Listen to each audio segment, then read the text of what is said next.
Swami Shivananda, euh, quel est le rôle de la Fédération du yoga? Nous aimerions bien qu'elle soit mise en contexte, ainsi que les critères pour devenir professeur certifié ou maître en yoga. Donc, pourquoi ces nombreux comités, puisque tout le monde se pose la question? Je vous laisse la parole. Daniel, vous me posez 4 questions, pas une seule, là. Alors, d'abord, le rôle d'une fédération est multiple, évidemment, hein. Donc, d'abord, c'est la certification des professeurs, hein. Donc, que les professeurs soient vraiment certifiés et vraiment fait une formation professionnelle. Et donc, pour le public, c'est essentiel qu'il y ait donc un code de déontologie, qu'il y ait une certification officielle. Et donc, c'est la base essentielle d'une fédération au départ. Bien sûr, une fédération doit aussi promouvoir, donc on promouvoit le yoga sous différentes formes. Donc, par exemple, des vidéos, par exemple, des livres, des CD. On a ici, par exemple, les chroniques de yoga qu'on a publiées l'an dernier. Donc, d'aider nos professeurs, hein, également dans différents domaines, hein. Et donc, c'est tous ces aspects-là. Comme vous allez le découvrir également, hein, les comités qu'on a, si on a plusieurs comités, c'est pour toucher différents domaines de la vie, hein. Donc, c'est dans ce sens-là que la fédération travaille. La fédération est une fondation de charité depuis 32 ans.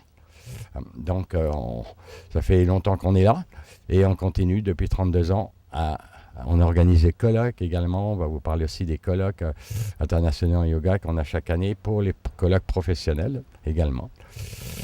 Voilà, si ça peut répondre à... Oui, ça répond à une des questions qu'on a tous sur le bout de la langue, parce que votre parcours il est quand même unique. C'est exceptionnel ce que vous avez réalisé. Je vous félicite. Et une de mes questions, parce que j'ai quand même fait quelques entrevues de yoga dans le passé, et on me demande souvent un Patanjali Award. Qu'est-ce que ça fait? Pourquoi? Quelle est l'importance de cette distinction dans le monde du yoga? C'est d'abord. Oui, qu'est-ce que c'est? Le Patanjali Award, c'est la plus haute distinction qui est accordée à un grand maître en yoga chaque année depuis plus de 30 ans. Donc, c'est une distinction honorifique qui est accordée à un grand maître. Qui a reçu Patanjali Award? Patabi Joyce, Krishnamacharya, Van Lisbeth. Donc, tous ces gens-là ont reçu une année le Patanjali Award. Alors, j'étais très honoré de recevoir le Patanjali Award, évidemment, je ne m'attendais jamais à ça. Moi, je fais juste mon travail pour faire connaître au monde le yoga, et ça depuis à peu près 45 ans. et, et pour devenir professeur de yoga, pour être reconnu, certifié auprès de la Fédération francophone de yoga, comment ça fonctionne? Eh bien, pour être certifié, il y a donc évidemment un code professionnel. Donc, il faut faire un minimum de 300 heures de formation qui doivent être certifiées par la fédération, hein. Donc, sinon, on invente des formations. Non, il faut que la formation soit certifiée par la fédération, donc officielle, hein. Donc, les personnes doivent suivre avec une école certifiée. On a plus de 50 écoles certifiées dans le monde francophone. Ils doivent suivre une formation professionnelle. Suite à ça, on a plus de 2500 heures de formation continue. C'est aussi une des fonctions d'une fédération d'offrir des formations continues pour ses professeurs, hein. Ensuite, évidemment, pour offrir une formation, il faut être maître en yoga. Pour être maître en yoga, c'est un autre niveau. Il faut avoir 10 ans d'enseignement et être nommé par un grand maître en yoga. Donc, vous voyez, c'est très sérieux. On ne s'improvise pas maître en yoga, hein. On est reconnu par quelqu'un qui est reconnu, c'est quelque chose d'officiel. C'est comme ça qu'on devient professeur de yoga, maître en yoga. Effectivement, je suis tout à fait d'accord avec vous. La barre est haute. La barre est haute. Et en même temps, c'est un chemin, c'est une voie. C'est un cheminement, c'est sûr. C'est pour ça qu'on a plein de comités que vous allez voir avec les personnes responsables de cela. Donc, c'est un global. Le yoga est global. Donc, c'est pas juste physique. Corps, émotion, mental, spirituel. C'est à tous les niveaux. Et ça doit toujours inclure ces différents niveaux. Quel que soit mon niveau de yoga, ça doit toujours être là. Hein. Et les comités. Parlons-en un tout petit peu avant qu'on aille justement en détail avec chacun et chacune. On a plusieurs comités que vous avez rencontrés. Il y en a quelques-uns qui ne sont pas là. Donc, on a un comité interspirituel, on a un comité pour le colloque, on a un comité yoga et handicapé, un comité sciences et yoga. Donc, on a tous ces différents comités avec des personnes qui s'en occupent. Là, c'est les dirigeants des comités. Hein. Comité yoga aîné, comité yoga enfant. Donc, pour dynamiser ces aspects-là, hein, que ce soit au niveau des formations, que ce soit au niveau du public, que ce soit au niveau de documents. Hein. Donc, moi, j'ai créé ces comités parce qu'en fait, ces comités, il y a 40 ans, je faisais ce travail-là déjà au niveau individuel. Donc, avec l'évolution de la fédération, il est important d'avoir plusieurs personnes pour travailler à ces niveaux-là. Ça a grandi. Personnes qui sont des spécialistes aussi, évidemment. Hein. Naturellement. Ouais. Ça a grandi. C'est vraiment international. Oui, absolument. On est international. On est reconnu dans le monde entier. On s'occupe, nous, des pays francophones, par contre, mais on est reconnu partout dans le monde. Merci beaucoup, Swami Sai Shivananda. Maintenant, je suis avec Swami Vinananda. Bonjour. Bonjour. Swami Vinananda, au colloque, vous avez un rôle qui est très important. Parlez-nous-en un tout petit peu. Ça fait partie des formations continues qui sont offertes aux membres de la Fédération. Oui. Nous organisons avec la Fédération francophone de yoga un colloque à chaque année où c'est un grand privilège de tous les professeurs de yoga de se rencontrer pendant cette belle journée. On aborde des thèmes différents comme le yoga thérapeutique, les 4 voies du yoga, plusieurs thèmes. À chaque année, le thème est discuté avec le CA de la Fédération et puis nous organisons le colloque à cet effet. Donc les professeurs se rencontrent, tous les professeurs de yoga sont bienvenus à cette journée extraordinaire qui est dédié pour eux. Et les gens qui désirent aller davantage en profondeur dans le yoga sont bien sûr bienvenus à notre colloque annuel. Merci beaucoup, Swami Vinananda. Dites-moi, il y a différentes thématiques. Sans aller dans les détails, donnez-nous des exemples, s'il vous plaît, de thématiques qui sont abordées. Et tout de suite après ça, nous parler un peu de yoga thérapeutique aussi. Comme je vous mentionnais au début, les thématiques, le prochain colloque, ça va être sur les 4 voies du yoga. Nous avons une thématique qui est différente à chaque année. Bien sûr, au sein de la Fédération francophone de yoga, nous avons un comité de yoga thérapeutique. Et dans le comité de yoga thérapeutique, en 2007, nous avons eu un colloque sur le yoga thérapeutique et suite à ça, nous avons plusieurs membres de Yogacharya ont écrit dans le livre du yoga thérapeutique qui est disponible, qui est juste ici, le yoga thérapeutique appliqué, où on retrouve plusieurs thèmes de yoga thérapeutique dans ce livre. Nous allons pouvoir regarder au niveau de la méditation, du pranayama. Nous avons également des thématiques sur la fibromyalgie, les maladies, les mal de dos. Nous avons plusieurs secteurs thérapeutiques dont on retrouve une formation continue de 2400 heures. Hein? Fait que si on veut s'afficher comme professeur thérapeutique, c'est important d'avoir suivi un 500 heures en yoga thérapeutique pour pouvoir s'afficher comme professeur de yoga thérapeutique. On ne s'improvise pas comme ça, yoga thérapeute, vous l'avez mentionné, c'est une formation qui est sérieuse, c'est pratique. Vous n'avez pas peur quand même là, qu'il y ait des mésinterprétations? Comment la Fédération francophone de yoga fait-elle pour s'assurer de l'intégrité de la transmission? La fédération, avec un comité, une personne va déposer son projet de formation continue en yoga thérapeutique et par la suite, elle est certifiée. Donc, chaque formation de yoga thérapeutique est certifiée par la Fédération francophone de yoga. Donc, on s'assure à une qualité de formation continue quand que c'est adossé par la Fédération francophone de yoga. Merci beaucoup. Swami Vinananda, vous organisez, vous êtes au centre de l'organisation du colloque annuel de la Fédération francophone de yoga. C'est une invitation sur le site de la Fédération. Tous les détails et figures y incluent les formations yoga thérapeutique. Merci beaucoup.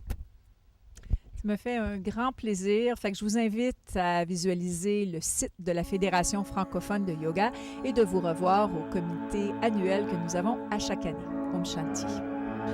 J'ai avec moi Swami Vijnananda. Bonjour. Bonjour Daniel. Alors, on parle spiritualité. On parle d'un sujet qui est vraiment, vraiment intéressant parce que ça rejoint beaucoup de personnes. On parle d'éveil spirituel. Vous êtes membre du comité spirituel. Comment ça fonctionne, un swami? Parce que on entend ça et puis des fois, ça peut amener des questions. Parlez-nous un peu de ce chemin spirituel que vous avez parcouru vous-même et que vous aidez les autres aussi à accomplir. Alors, d'abord, le comité spirituel est axé surtout sur un petit peu d'être les gardiens, si on pourrait dire, de l'essence, de la pureté. On sait que de nos jours, le yoga est devenu très à la mode et on veut éviter la commercialisation à l'extrême. On ne veut pas empêcher la commercialisation, mais si on peut garder contact avec les racines, avec la pureté, comme Vinananda a mentionné, à ce moment-là, ce comité-là est là pour veiller à travers les enseignements pour toujours mettre en lumière cet aspect spirituel du yoga, qui est finalement l'essence de toute la démarche du yoga que moi-même j'ai entreprise et que on a tous le plaisir, tous les membres du comité sont des swamis. Et votre question concernant les swamis, ce sont des êtres qui ont consacré leur vie, ont choisi de consacrer leur vie à la transmission des outils, des clés, de la connaissance de soi pour permettre aux individus, aux êtres humains de mettre cette spiritualité-là dans leur vie humaine. Et donc, un swami, ça ne s'improvise pas. Quelle est la différence entre, par exemple, on entend aussi professeur, enseignant, maître en yoga. Il y a une distinction entre un maître en yoga et un swami? Oui, tout à fait. Donc, le maître en yoga, c'est finalement une reconnaissance d'un enseignant qui enseigne les styles de yoga. Je crois qu'on va en parler peut-être tantôt. Donc, le maître en yoga a été nommé par un grand maître en yoga qu'on appelle Yogacarya. Et à ce moment-là, ce maître en yoga-là a la capacité de former, lui, des professeurs de yoga. Tandis que le swami, c'est quelqu'un qui transmet, qui va être aussi un instructeur. J'aime bien distinguer entre instructeur et professeur. Donc, l'instructeur va accompagner les gens dans leur démarche spirituelle pour faire en sorte que le yoga soit au-delà de simplement des postures physiques, au niveau technique. Hein. Le professeur de yoga ou le yogacarya, maître en yoga, va former d'excellents professeurs au niveau technique. Il va les accompagner aussi pour former ces professeurs-là dans la voie du yoga. Et le swami a une mission, si on pourrait dire, un peu plus large de transmettre son chemin de vie et qui a un impact sur l'essence plus spirituelle, si on pourrait dire, et plus spécifique par rapport à la dimension du maître en yoga. Je comprends. Merci beaucoup. Donc, si je continue dans cette réflexion, parce qu'on parle d'un swami, une vocation finalement. Oui, tout à fait. Est-ce que à ce moment-là, parce qu'on se retrouve avec tellement de sortes de yoga, je vais vous épargner les sortes de yoga qu'on peut entendre, lire et voir. Quelle est la différence entre... Comment on fait là, pour distinguer tout ça? Parce qu'il y a différents styles.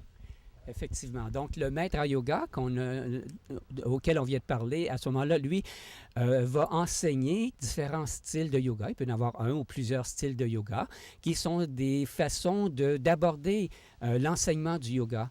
Versus les voies du yoga. Donc, les voies du yoga, le swami va être plus porté à être dans la transmission de ces voies-là qui sont moins nombreuses et qui accordent une place plus grande à la spiritualité, tandis que les styles de yoga vont mettre l'accent sur les techniques, donc les techniques de pranayama, de yoga nidra, d'asana, et selon les personnalités de l'enseignant et selon aussi la personnalité des élèves que cet enseignant-là va offrir son enseignement. Merci. Merci. Autre question. Votre rôle à la Fédération. Donc, il y a un code de déontologie. Pouvez-vous nous en parler un tout petit peu, s'il vous plaît? Oui. Donc, le code de déontologie, c'est créé spécialement pour faire en sorte de s'assurer que les professeurs de yoga, dans leur pratique professionnelle, parce qu'on est des professionnels en tant que professeurs de yoga, soient bien encadrés. Donc, autant pour le public, lorsque ces gens-là suivent un cours de yoga par un professeur accrédité, ils peuvent avoir confiance que ce professeur est soumis à un code de déontologie et ce code-là va assurer une qualité, dans le fond, de l'enseignant et de l'enseignement aussi. Alors, est-ce qu'on peut dire que vous appliquez ce code de déontologie? Comment ça fonctionne là, pour s'assurer qu'il soit respecté? Alors, le code de déontologie, dans le fond, il y a le conseil d'administration et ce conseil d'administration, chapeauté par notre président. S'il y a des cas particuliers, à ce moment-là, bien entendu, on doit reviser chacun des cas pour appliquer des recommandations face à la situation que la déontologie sollicite à ce moment-là. Merci beaucoup. Merci. Ma prochaine invitée, Swami Madhurananda, membre aussi du conseil d'administration de la Fédération francophone de yoga, s'occupe de plusieurs. Elle a plusieurs chapeaux, elle a plusieurs cordes à son arc. Bonjour, bonjour Madhura. Bon, c'est un plaisir de vous revoir. Les enfants, on va commencer avec le yoga pour les enfants, votre passion. Parlez-nous un peu de ce travail que vous faites et comment il se cadre dans le contexte de la Fédération francophone de yoga. Eh bien, écoutez, de toute façon, c'est simple. Le yoga, c'est pour tout le monde. C'est bien ce qu'a dit notre président tout à l'heure. Et commencer par enseigner le yoga aux enfants, c'est quelque chose de primordial. Et d'ailleurs, j'ai été nommée donc responsable du comité yoga pour enfants pour faire en sorte de faire intégrer le yoga à l'école. Ça, c'est un rêve pour moi puisque j'ai été enseignante. C'est vrai que j'ai eu du succès. Pour moi, le succès a été pour les enfants parce que j'ai vu énormément de progrès chez eux du fait que je leur faisais pratiquer du yoga. Et l'école était calme, les enfants étaient calmes, ils étaient réceptifs, ils apprenaient bien en fait. Bon, je ne vais pas vous en parler pendant 3 heures, je n'arrêterai pas, c'est un sujet que j'aime. Mais c'est ça, donc j'ai cette responsabilité au niveau donc, de la fédération de faire en sorte, avec plusieurs personnes autour de moi, de faire intégrer le yoga à l'école au Québec. Ce serait fantastique, n'est-ce pas? Ce serait effectivement très fantastique, ce serait même très bienvenu. Et certaines personnes, justement dans le milieu de l'éducation, vont souvent dire, ben en réalité, on offre déjà du sport, des activités sociales à nos enfants. On n'a pas besoin de yoga. Qu'est-ce qu'on leur répond? Eh bien, moi, je ne critiquerai pas le sport, je ne critiquerai pas tout ce qui est éducation physique, mais je suis là pour défendre une cause qui est celle du yoga. Alors, je pourrais vous dire que, en ce qui concerne le yoga, ce qu'il apporte aux enfants, c'est fantastique. Il lui apporte un confort, il lui apporte la souplesse, il y a des étirements, il va y avoir un progrès sur le plan physique, donc ça va favoriser sa croissance physique et également sur tous les plans, mentalement et on va dire spirituellement, quoi qu'à son niveau, mais quand même, il y a ce que l'on appelle certaines règles de comportement qui peuvent être communiquer à des enfants, même en bas âge, et qui concerne la spiritualité, puisque c'est le lien aux autres et le comportement vis-à-vis des autres. Alors, il y a ça.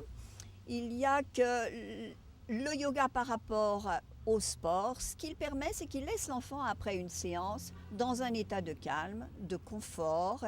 Il est bien dans sa peau, il est bien avec lui. Ce qu'on lui a proposé était tout à fait à sa portée, puisque c'est un yoga adapté, les postures sont adaptées et toutes les techniques sont adaptées. Par conséquent, il n'y a aucun danger et ce qu'il va se produire, c'est que il va aller chercher le meilleur de lui-même, il va aller chercher tout un potentiel de possibilités qui sont plus profonds de lui-même, qui vont l'aider à être vraiment et à exprimer de plus en plus qui il est en profondeur. Dans les sports, il y a un aspect qui est présent, qui est la compétition, ce qui est tout à fait normal. Il va y avoir la performance, la compétition, ce que nous n'avons pas en yoga.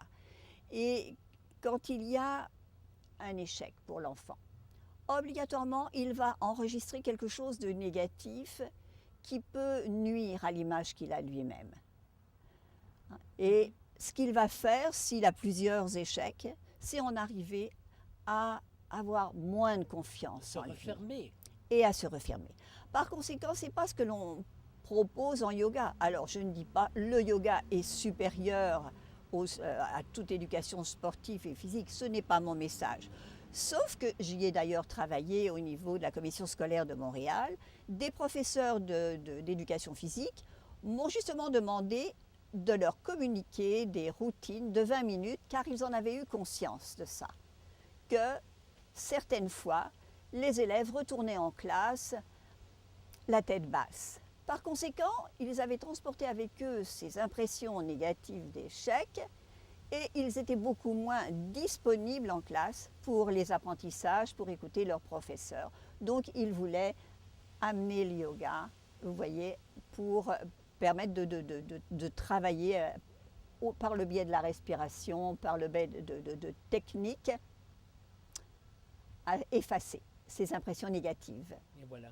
Vous avez bien décrit comment le yoga peut s'intégrer à l'école et comment, en fait, dans quel but, hein, dans quel but. Merci beaucoup, c'est très apprécié. J'aimerais passer au prochain sujet, puisque vous avez plusieurs cordes à votre arc. On va parler des aînés un tout petit peu. Alors, pour les aînés, on pourrait dire que le but du yoga est toujours le même, la réalisation. Sauf que pour eux, bon, ils sont âgés, souvent ils sont refermés sur eux, ils ont terminé leur activité professionnelle. Eh bien le yoga, ce que ça représente pour eux, c'est un renouveau. Un renouveau parce qu'ils vont redévelopper une certaine aisance dans leur corps. On va également leur permettre par les respirations et d'autres visualisations de se libérer d'un fardeau qu'ils ont intérieurement, on va dire, cumulé pendant toute une vie. Et tranquillement, ce que l'on voit d'une séance à l'autre, naître sur leur visage, c'est plus de paix, plus de calme, voire même jusqu'à de la joie. En fin de compte, ce qu'on leur fait faire est très simple. Ils en prennent conscience, ça leur fait plaisir, ils sont de nouveau capables et ils développent en même temps l'espoir de pouvoir faire autre chose et beaucoup vont d'ailleurs avoir de nouveaux projets.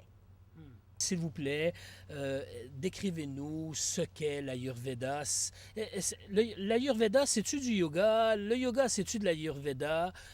S'il vous plaît, décrivez-nous le lien entre le yoga et l'Ayurveda. Alors, l'Ayurveda, étymologiquement, c'est la science de la vie.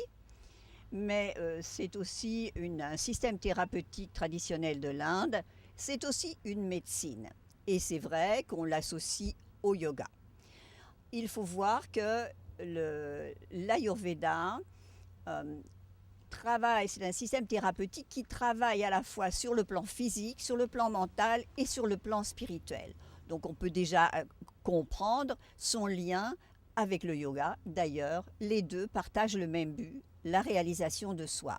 Alors que l'Ayurveda est le système de guérison qui permet cette réalisation de soi, le yoga, c'est la science de la réalisation de soi. Voilà, et en fin de compte, pourquoi est-il lié au yoga? Parce que l'Ayurveda permet de définir notre propre constitution en tant que pratiquant de yoga, et avec les critères de cette constitution, il va permettre d'adapter toutes les techniques de yoga à notre constitution pour amener un équilibre de base, une harmonie de base qui permet ensuite de cheminer spirituellement, de faire vraiment un cheminement spirituel. Merci beaucoup, Swami Madhurananda.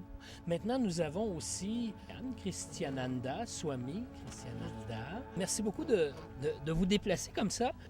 Le président de la fédération est initié dans plusieurs voies du yoga. L'historique, les voies spirituelles aussi qu'il a créées avec le comité interspiritualité afin de rassembler ces voies et d'établir un lien entre tout cela. Comment vous vous situez auprès de la fédération en termes du comité que vous représentez? Bien, en fait, pour le comité interspirituel, c'est pour d'abord mettre l'emphase sur la dimension spirituelle du yoga, puis aussi le fait que la spiritualité est vraiment intrinsèque au yoga. Maintenant aussi, c'est pour un peu aller plus loin que dans juste le yoga, les postures, et comprendre l'être humain dans sa globalité. C'est impossible de penser que l'être humain n'est qu'un corps physique et une personnalité. Fait que c'est vraiment dans cette optique-là que le yoga va chercher beaucoup d'aspects et c'est pourquoi que même moi, en faisant mon doctorat en spiritualité, j'ai voulu comprendre l'être humain dans cette quête d'évolution de soi qui est intrinsèque à la spiritualité. Est-ce que vous avez trouvé dans vos recherches et les enseignements que vous promulguez et votre rôle auprès de la Fédération francophone de yoga que le mot spiritualité est souvent mal utilisé? Comment on décrirait? Bon, oui, effectivement. D'abord, il y a effectivement beaucoup encore de préjugés. Juste entendre le mot spiritualité, pour certaines personnes, ça va être associé à un mouvement religieux, à une croyance et à un système de croyances qui pourrait contraindre la personne. Donc, c'est comme si automatiquement, c'est associé à quelque chose qui brime la liberté de l'individu. Alors ça peut en soi être un obstacle, mais il faut se rappeler que d'abord et avant tout, la spiritualité, c'est une expérience intérieure. Ça n'a rien à voir avec la croyance. Et l'autre chose aussi qui est un autre préjugé, c'est que il y en a qui vont taxer la spiritualité comme d'ésotérisme. Ils vont associer la spiritualité à l'ésotérisme et ça va être soit des gens qui sont déjà très encadrés dans un milieu religieux ou encore des gens qui s'intéressent au spirituel mais sans le religieux et qui vont privilégier toutes les thématiques qui vont avoir l'étiquette spirituelle, comme par exemple communiquer avec des défunts, les messages de canalisation, les pouvoirs des pierres, les cristaux, la télépathie, les pouvoirs paranormaux. Fait que ça, c'est un peu ces deux genres de références générales qu'on a avec la spiritualité, alors que il faut voir que le fondement, déjà ça, le fait que ça se situe un petit peu dans les deux polarités, soit très religieux, soit très ésotérique, ça relève d'une forme encore d'ignorance de la spiritualité en tant que discipline d'études même, comme au siècle passé, la psychologie a pu devenir une science qu'on étudie. La spiritualité est appelée à être un domaine, un champ d'études comme tel. Ce n'est pas la religion qui doit être comme telle étudiée, mais la spiritualité, parce que dans la spiritualité, il y a des religions. Alors, c'est encore posé à l'envers aujourd'hui dans plusieurs universités canadiennes, d'ailleurs. Donc, vous faites une distinction entre ce qui est spirituel, interspirituel et religieux? Oui, il y a une distinction entre le interreligieux et le interspirituel. Si on prend, par exemple, certains comités qui vont faire l'interreligieux, l'accent va être beaucoup mis sur ouvrir à la tolérance de la différence dans le système de croyance lui-même. C'est surtout ça dans un premier niveau. Et l'interspirituel, lui, c'est de vraiment expérimenter et voir que dans toute forme religieuse, il y a un élan pour accéder à la psyché humaine et faire la connexion avec qui on est vraiment. Donc, par exemple, si on parle de la dimension christique de l'être, bien, on pourrait penser que c'est relié au religieux. Non, c'est un élément spirituel et on pourrait parler de la dimension du gourou intérieur, le Bouddha. Alors, c'est tous des aspects, c'est dans la perspective de comment c'est abordé. Est-ce abordé comme une forme de croyance en quelque chose d'extérieur ou quelque chose qui est intrinsèque en nous, qui nous aide à nous découvrir? C'est toute là la nuance. C'est une nuance qui est très, très fine, mais très, très importante. Merci beaucoup pour cette explication.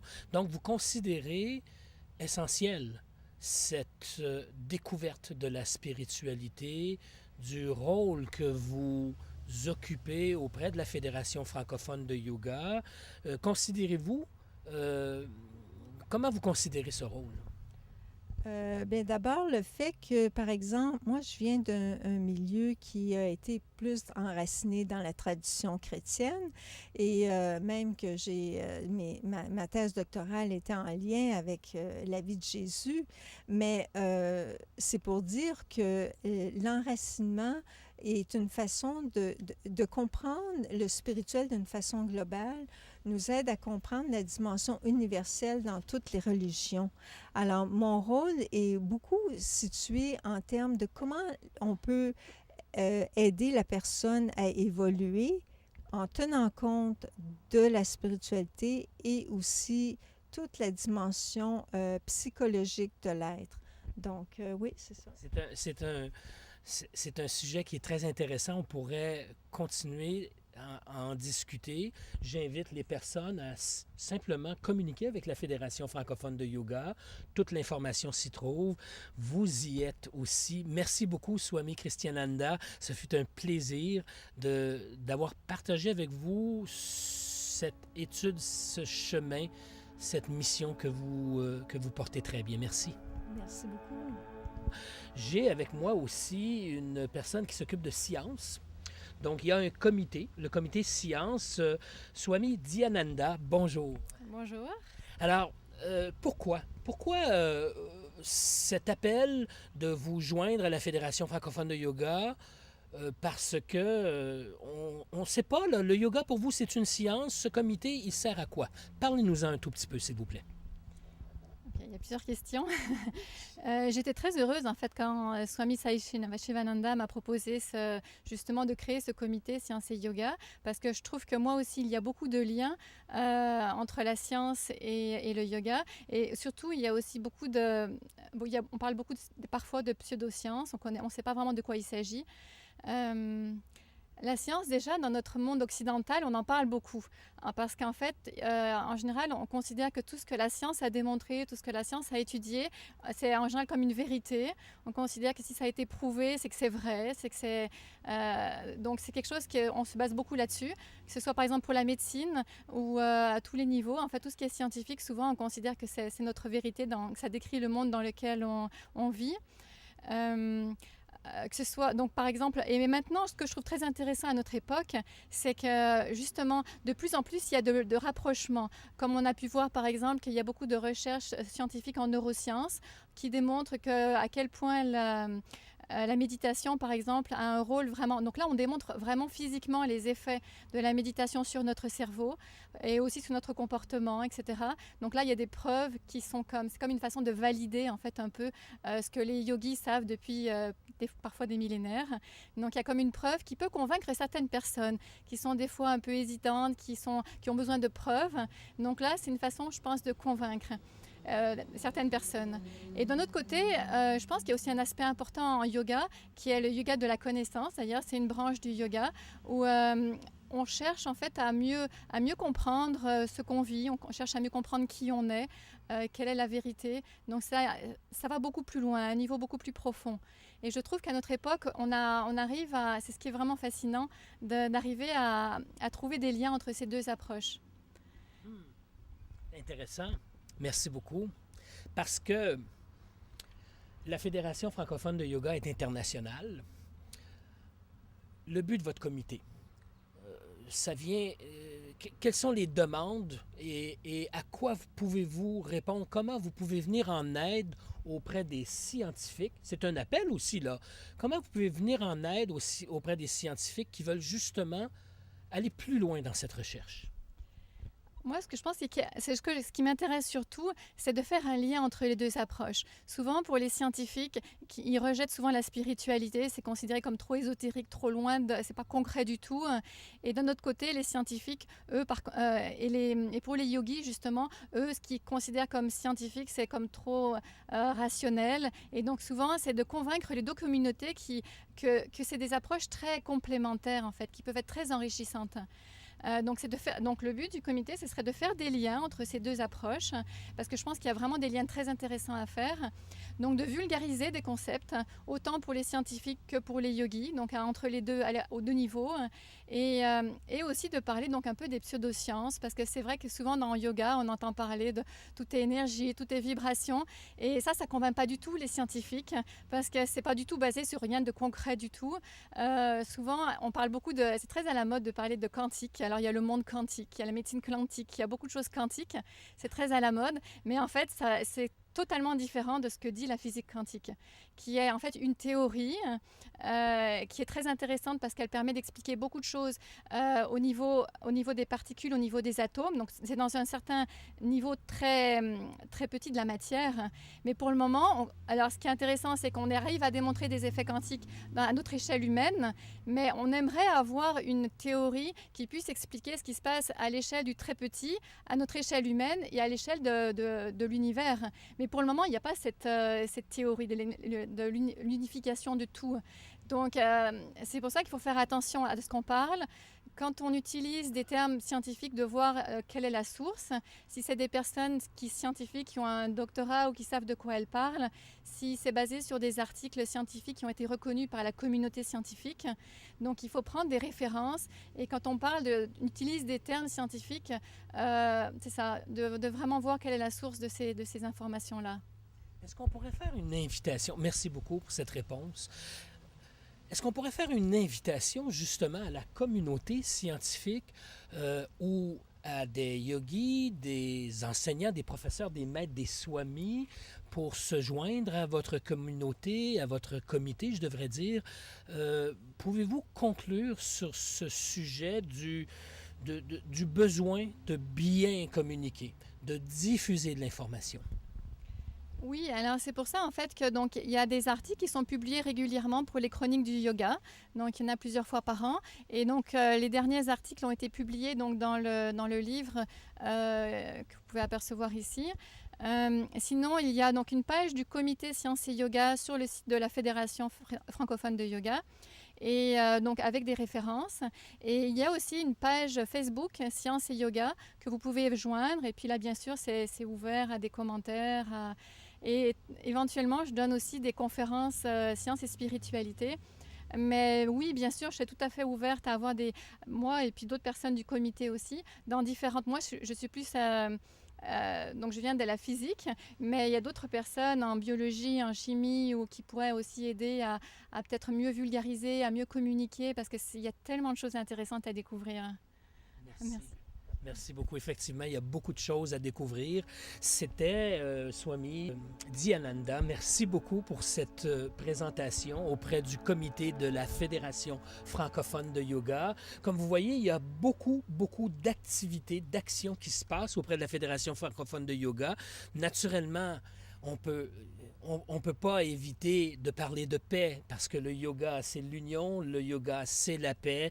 Et j'ai avec moi Swami Shantyananda. Merci beaucoup de nous parler de votre mission et de la mission que vous représentez, s'il vous plaît. Merci beaucoup, Daniel. Effectivement, je crois que la paix est une question très importante à aborder sur notre planète et la Fédération francophone de yoga le représente très bien. Parce qu'il y a une histoire, il y a un historique. Vous n'êtes pas ici tout par hasard. Non. N'entre pas à la fédération qui veut. Non, effectivement.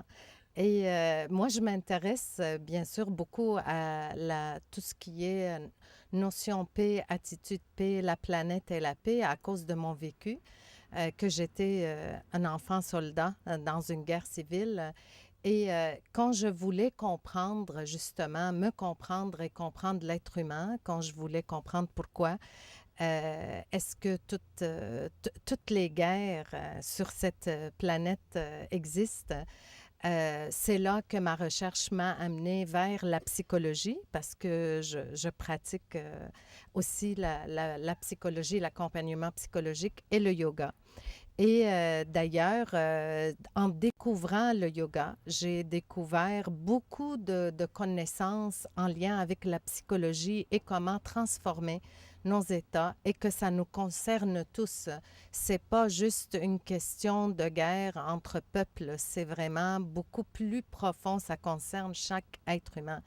D'ailleurs, il y a un livre qui a été publié par Bernard Benson, le livre de la paix qui parle aussi de cette même philosophie-là. Et la Fédération francophone de yoga, justement, Swami Sai Shivananda, à partir de l'année 2000, qui a fait une méditation pour la paix le 31 décembre à la basilique de Montréal, où il y avait plus que 500 personnes, et que cette méditation, le 31 décembre, ça continue. Pour justement dire que la pratique de yoga, essentiellement, est une pratique qui nous amène à jeter un regard intérieur. C'est pas juste une question de posture puis d'asana. Même les asanas, l'objectif des asanas, c'est de nous permettre de jeter un regard intérieur avec qu'est-ce qui se passe en nous, qu'est-ce qui se passe dans nos états psychologiques, dans notre mental. Justement, l'union corps, âme et esprit, c'est le mot yoga, c'est ce que ça signifie. Et ça nous amène vers la paix, ça va de soi. En faisant cette pratique, que ça nous amène dans cet alignement du cœur, cet alignement du mental, au lieu que le mental soit un tourbillon, puis être dans la défensive, parce que l'être humain est instinctivement défensif. Et la pratique de yoga, toute la philosophie yogique, justement, c'est pour nous amener à arrêter cette lutte intérieure et nous ramener vers le cœur, nous ramener juste à observer notre respiration et de reconnaître notre corps. Hein, le corps, les sensations dans notre corps, c'est notre temple. Et par cette pratique qui a l'air si simple, mais si puissante dans sa profondeur, la paix s'installe en soi et ça a un effet sur nous, mais ça a aussi un effet autour de nous. Scientifiquement maintenant, 5 minutes par jour, 3 fois, ça change tout et ça libère en plus les toxines du corps et notre regard sur le monde. Alors, juste de faire ça, puis de te regarder, Daniel, c'est vraiment avec le cœur, puis c'est ce que je souhaite, que tout le monde sur la Terre pratique cette Merci respiration. beaucoup, Swami Shantiananda. En fait, je vais utiliser un peu ma feuille pour remercier tout le monde et je vais demander à Swami Sai Shivananda aussi de nous parler des comités qui ne sont pas représentés ici aujourd'hui, mais qui sont quand même vibrants et toujours aussi présents. Swami Sai Shivananda, nous avons vu qu'il y a comité auprès de la Fédération. Il défile au bas de l'écran. Nous savons comment vous rejoindre. Il y a d'autres comités ici qui sont aussi actifs. Pouvez-vous nous en parler un tout petit peu et aussi nous donner le mot de la fin, un souhait auprès de la Fédération? Oui, il y a quelques autres comités comme Yoga et Handicapés, par exemple. Donc, on développe tous ces comités pour être plus efficaces. Et le mot de la fin, c'est très simple. Je pense que vous avez vu que le yoga, c'est pour tout le monde, hein, sans limite d'âge, de conditions. Et on est là pour servir l'humanité, seulement pour servir. Notre objectif, on est là pour vous. Donc, profitez de nous, profitez de la fédération. Allez rencontrer les professeurs certifiés, évidemment, et les maîtres en yoga. Venez au colloque, procurez-vous les documents de la fédération. Tout ça, c'est pour vous qu'on le fait, c'est tout. Alors, je vous remercie de votre écoute. Merci Daniel. Merci à tout le monde.